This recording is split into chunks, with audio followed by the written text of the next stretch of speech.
दिन जब मैं अपनी कोचिंग से वापस आ रही थी तो रास्ते में मैं एटीएम पर रुकी कुछ पैसे निकलवाने के लिए।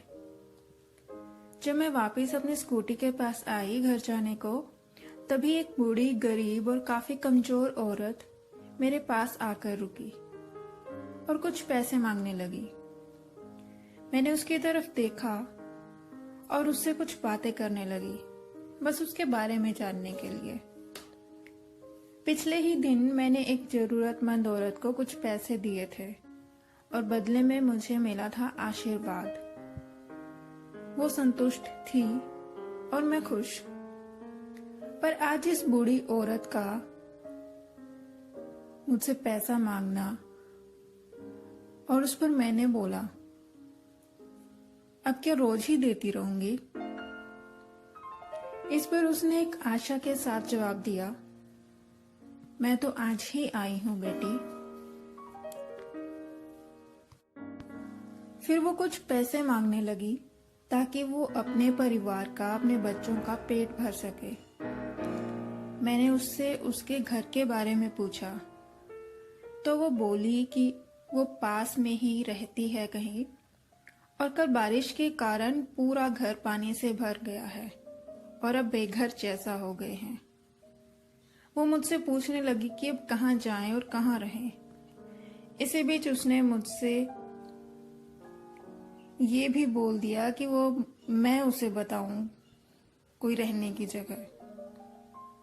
इतने में मैं चुपचाप बिना कुछ कहे वहां से चली गई। उसका वो दयनीय चेहरा, उसकी उम्र, उसके वो शब्द और दशा, इन सब ने पूरे रास्ते मुझे बेचैन कर दिया था। और जब मैं घर पहुंची तो वही सब बातें बार बार दिमाग में आ रही थी। असल में मेरे पास उसकी मदद करने के लिए काफी रुपए थे। उसे जरूरत थी और मैं उसकी मदद कर सकती थी। एक उम्मीद लेकर आई थी वो मेरे पास। क्या हो जाता अगर मैं कुछ हिस्सा अपने पैसों में से उसे दे देती? कम से कम उस दिन के लिए तो उसे 2 वक्त की रोटी मिल जाती, उसके परिवार को खाना मिल जाता। उस दिन मुझसे ज्यादा उसे पैसों की जरूरत थी। आज भी मैं खुद को कसूरवार समझती हूँ। उस दिन मैंने खुद से एक वादा किया कि ये 500 रुपए का नोट सिर्फ उसके लिए है और अब जब भी वो मुझे मिलेगी मैं उसे ये दे दूंगी। पर मुझे पूरा विश्वास है कि वो इतने रुपए लेने से ही मना कर देगी। हैरानी की बात है कि मैं हर रोज उसी रास्ते से अपनी कोचिंग पर जाती थी, पर उस दिन के बाद वो मुझे कहीं भी कभी नहीं मिली। तो क्या वो उस दिन मेरी परीक्षा लेने आई थी या फिर भगवान ने स्वयं उस बूढ़ी औरत को मेरे पास भेजा था, ये जांच करने के लिए कि क्या मैं जरूरतमंदों की मदद करने के काबिल हो गई हूं या नहीं। पर दुर्भाग्य से उस दिन मैं फेल हो गई। पर ये छोटी सी घटना, इसने मेरे दिमाग को पूरा हिला दिया था और मुझे बहुत से नए विचार दे गई। मेरी यही इच्छा रहती है हमेशा से कि मैं इतना सारा पैसा कमाऊं, मुझे इतना पैसा मिले कि मैं उस बूढ़ी औरत जैसे जरूरतमंदों की मदद कर सकूं। बात यह है कि हम सब इंसान उस परमात्मा के बनाए हुए हैं। तो ऐसा क्यों है कि कुछ लोग इतने अमीर हैं कि वो अपने ओहदे, अपनी कमाई, अपनी पूंजी को संभाल भी नहीं पाते, और वहीं दूसरी ओर ऐसे लोग हैं जिनके पास रहने को भी जगह नहीं है और वो भीख मांगकर जीने को मजबूर हैं। आखिर क्यों है ऐसा? ये तो कोई समानता नहीं है। क्या हम सभ्य लोग भीड़ में जाकर एक भिखारी की तरह हाथ फैलाकर मांग सकते हैं? नहीं, बिल्कुल भी नहीं। इंसान के पास उतनी ही दौलत होनी चाहिए जिससे उसकी जरूरतें पूरी हो सके या फिर अपने आने वाले कल के लिए कुछ बचा सके।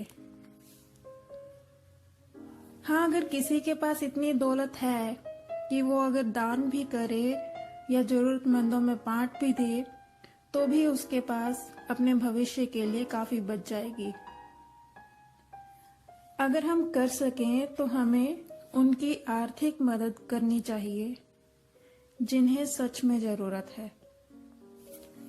ऐसा करने से हम जो कि देने वाले हैं गरीब नहीं हो जाएंगे और जो जरूरतमंद हैं जो कि लेने वाले हैं वो अमीर नहीं हो जाएंगे हमारी तरह। न हमारे पास कोई कमी होगी और न ही उनको कुछ ज्यादा मिल जाएगा। हाँ, उनको अपनेपन का एहसास जरूर मिलेगा और आपको संतुष्टि और एक ऐसी खुशी जो हजारों लाखों से भी कहीं ज्यादा होगी।